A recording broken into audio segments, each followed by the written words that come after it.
Hey guys, Chuck here. I'm just wanting to walk you through some maintenance, and not only some maintenance, but some troubleshooting steps as well. Sometimes you're going to notice some banding in your prints, and you've done your cleanings and you've done everything else that you can think of, but sometimes the problem may actually lie within your damper set here. Okay, so what we're going to do is I'm just going to kind of walk you through real quick the steps on changing a damper. It's really not that difficult to do. Really what you want to do is sometimes you want to wear a pair of gloves because it can get a little messy, but the tools you're going to need are you're going to need an extra set of dampers, probably just one to troubleshoot the color that you're having.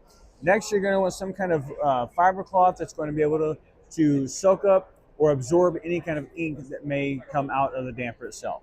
So one of the first things I do recommend that you do is I would recommend that you go ahead and you turn your printer off while you're working on it completely.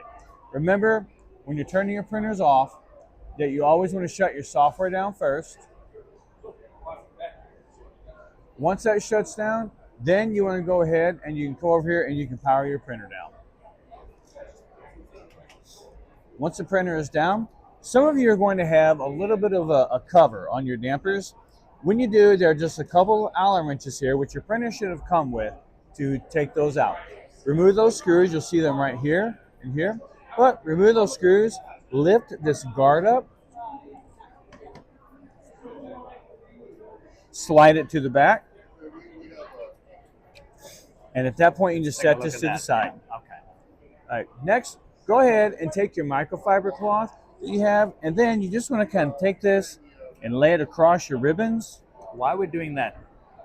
So Go ahead. the reason we're doing this is because we don't want to get any ink of any type on those ribbons. Gotcha. We don't even want it to be touching the side of the ribbon, because what can happen is that ink can slide down and slide into your head, in which case it can fry your head, it can fry your ribbon, and it can also fry your print board. Okay, So- we don't want that.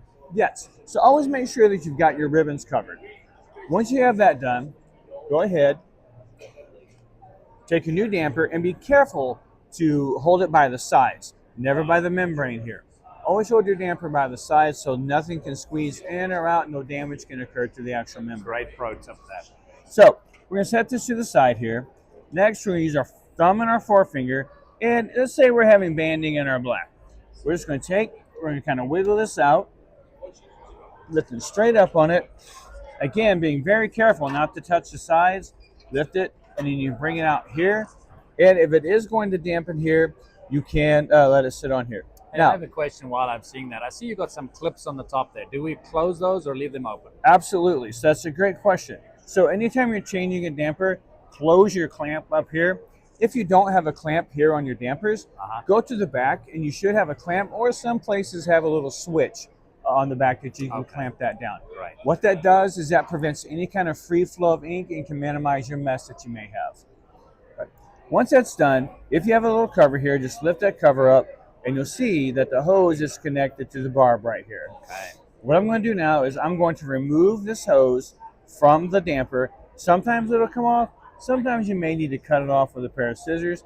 That's okay. Just don't cut too much of it off, so you've always got room to add more dampers and you can get it back in here. To remove it, it's really easiest to just kind of grab it, maybe twist it from left to right, and then pull down. Again, in some cases, these are on here very tight because they're barbed. So what we may end up doing with this particular one is we may go ahead and cut it off.